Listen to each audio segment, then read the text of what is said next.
All right, welcome everyone. Yes, so here is the recorded class for the last class that was held for the web design training. So I'm just going to go straight to the point. I'm not going to talk about other things that were discussed in the live class.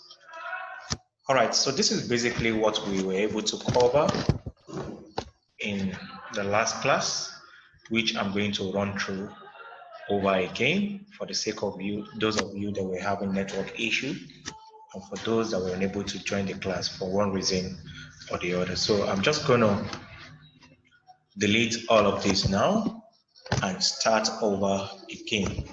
Now, at this point, we all know that for every website, no matter the kind of website it is, they are all built on the same foundation. And this is the foundation we're having here at the moment. So today we will be introducing ourselves to some basic HTML tags.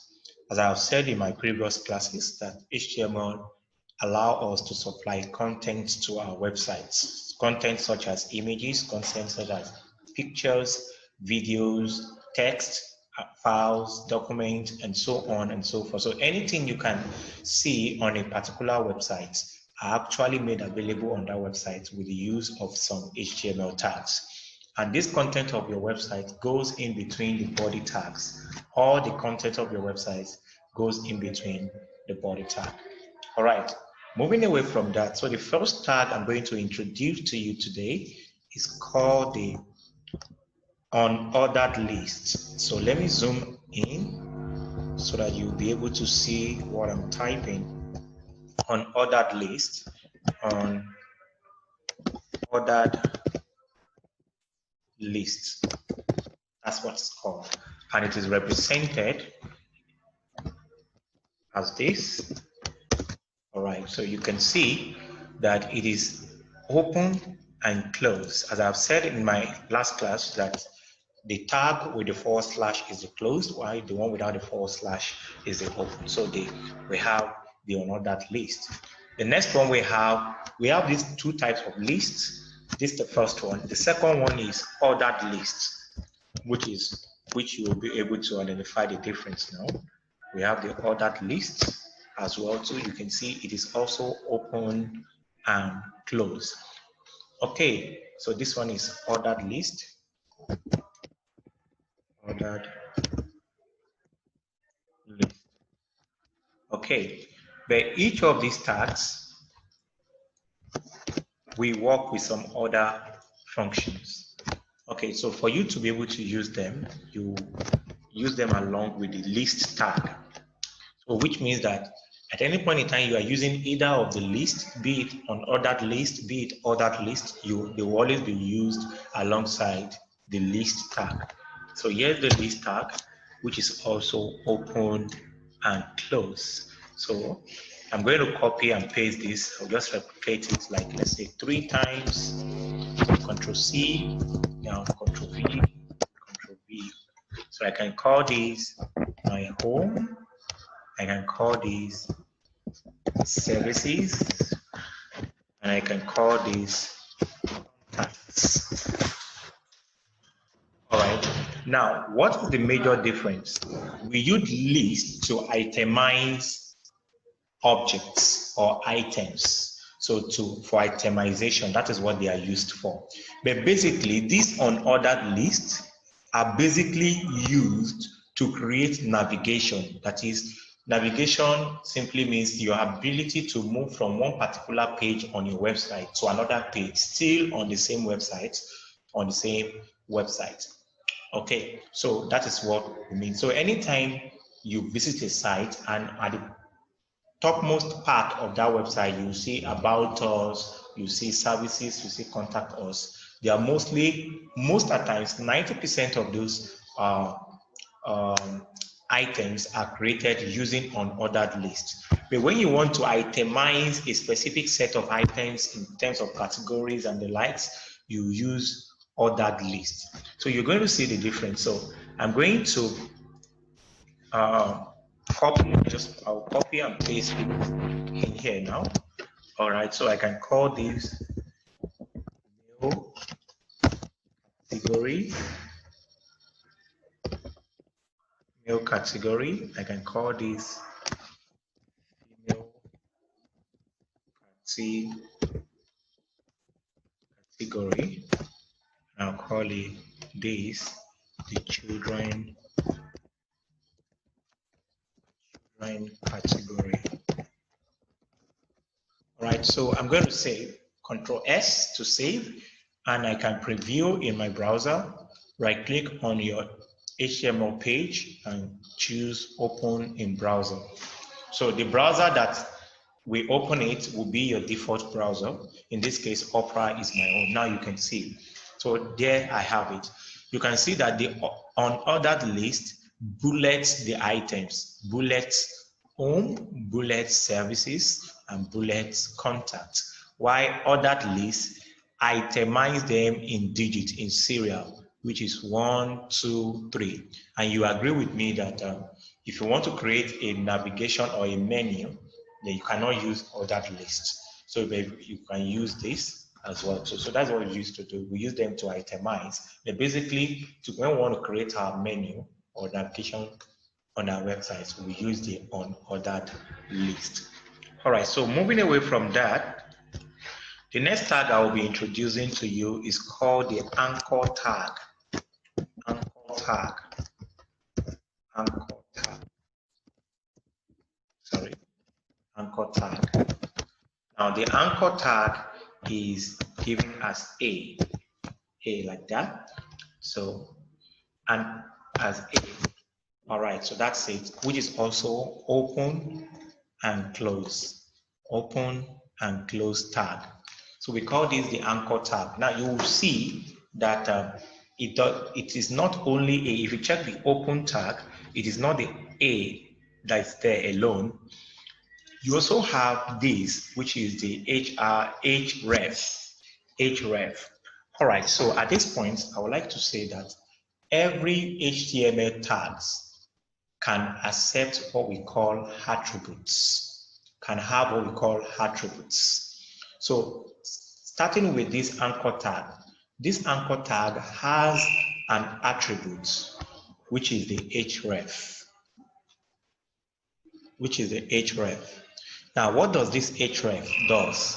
This href allows us to supply a link that we want to go to, either within the page or an external link. You understand what I'm saying? So, which I'm going to show you now in just a few seconds.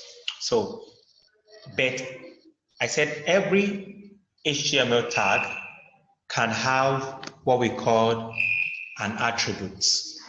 And every attribute, once you supply an attribute to a tag, that attribute must also accept a value, and that value must be in quotes. So in this case, this anchor tag has an attribute called the href, and this href must accept a value that will be supplied inside this quotes. So let's say, for instance, if you are not ready yet to supply a link inside that quote, you can simply put an hashtag sign. So the hashtag sign will not make it go to another page. It will still stay on that page. But the moment you supply a value, by value we mean if you supply something like https://www.facebook.com. Now that's a value. Now the content will now be here. Can be follow. Let me just put Facebook here. Facebook. All right. Now this will not appear on your browser. This is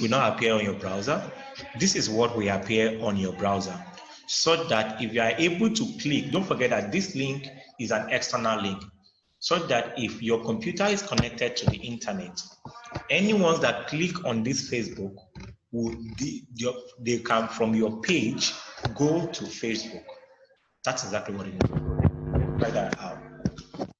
Okay, so I have saved, Control S, I go back to my browser and I'll refresh. Okay, now I have refreshed. Now you can see here You can see now that I have the Facebook. I have this Facebook here. You can see that's it.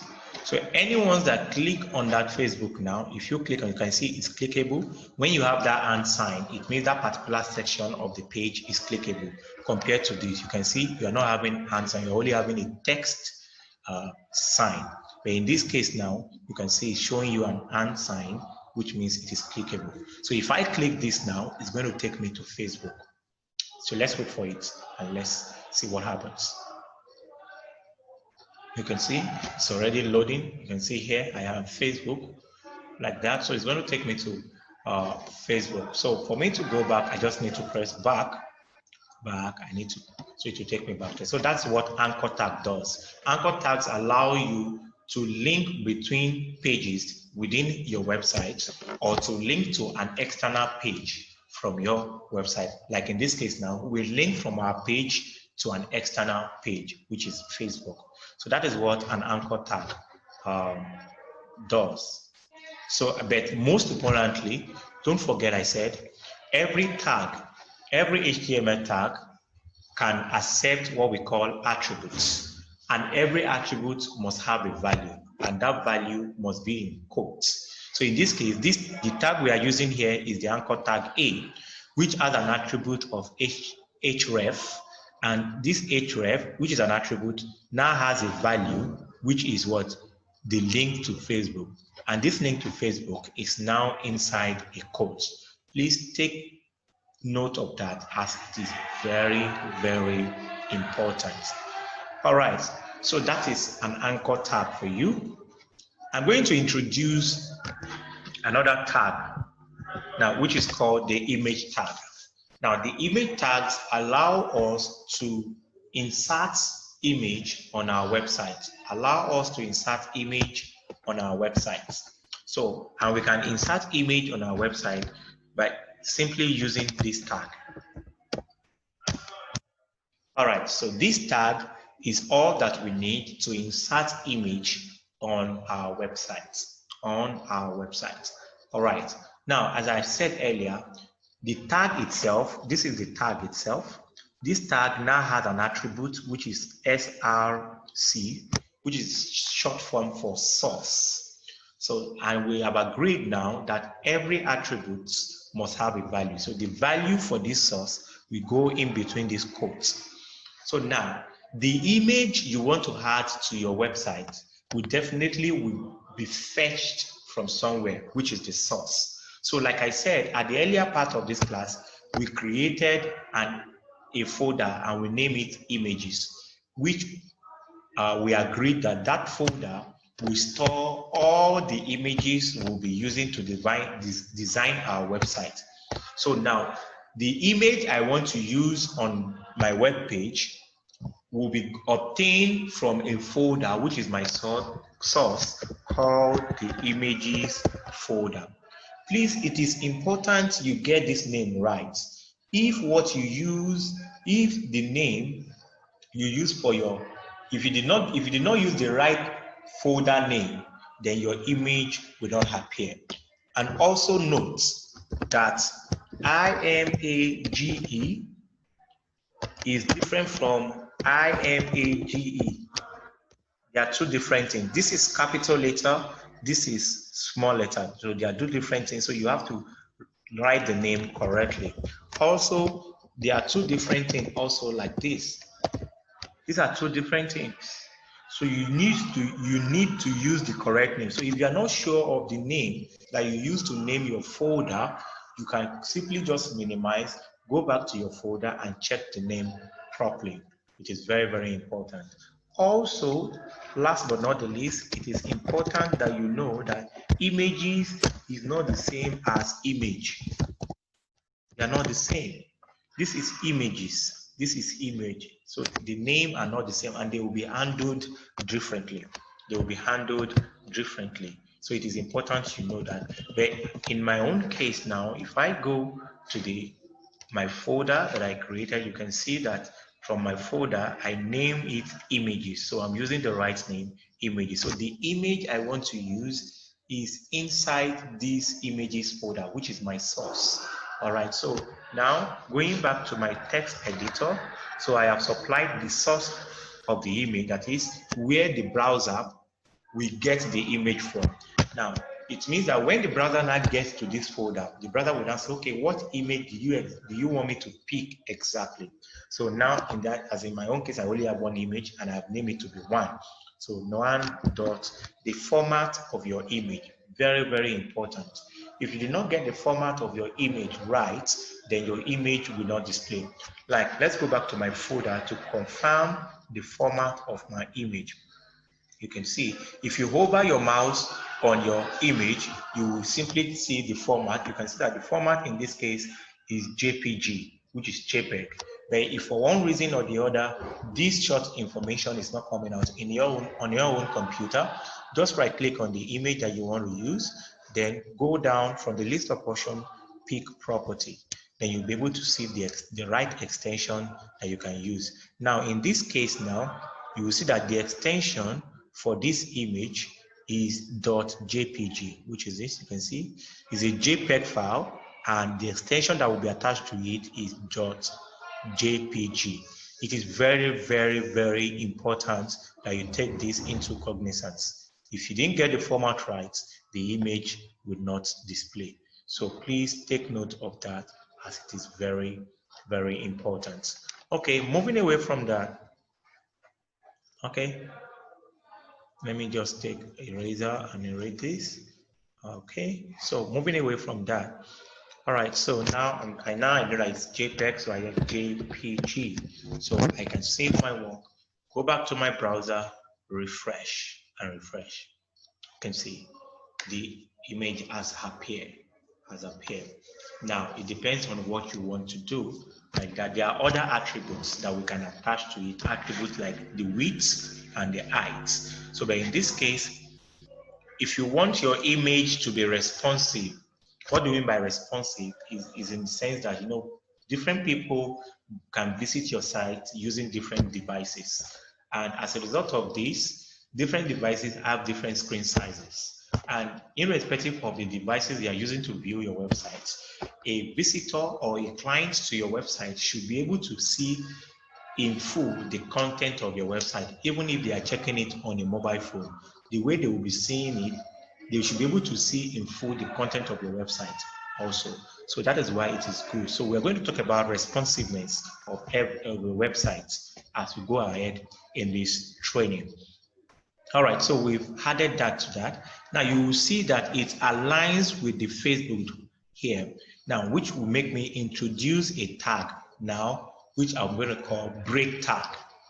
Now, naturally, by pressing enter, we now make the browser start a new set of instructions on another line, except if you communicate to the browser in the language it understands. So if you go back to your browser now, you can see that the anchor tag and the image, they are aligned together, they are side by side together. But I want it to appear under. So to do that, if you want to tell the browser to move to the next line, you use another tag called the break tag. I call it the break tag. We call it the break tag. And now this is an example of an empty tag. Now don't forget, we said in our earlier class, I said we have two types of tag. We have the empty tag and we have the open and close tag. Open and close tag is one we've been using since. Now this is an empty tag. An open and close tag will allow content to go in between. Content like this, you can see this is an open tag and this is a close tag, and there is a content in between. But for break tag, content cannot go in between, so it is just there. So that's why they are referred to as an empty tag. So if I save and go back to my browser and refresh, you will see that they will not appear on the same line again. You can now see that the image now goes to the bottom of my Facebook tag. So that is how you tell your browser to move to the next line. By pressing enter 1,000,000 times will not make the browser know that it is to move to the next line unless you communicate with the browser in the language it understands. Okay, moving away from that, so I've been able to tell you how you can add image to your website. So that's how to add image. So the last tag that we discussed about in our live class is called the paragraph tag. The paragraph tag, which is also open and close tag. Paragraph tag, as the name is called, is used to create paragraph. So, but I'm going to move this paragraph tag now on top of our image so that you'll be able to see it very well. Or let me just leave it there. So paragraph tag, as you know, when in literary meaning is you write different points on different paragraphs. Okay, so at any point in time you want to write something, make another point. Like if you are writing debate, you say firstly this, and then you talk about the first point.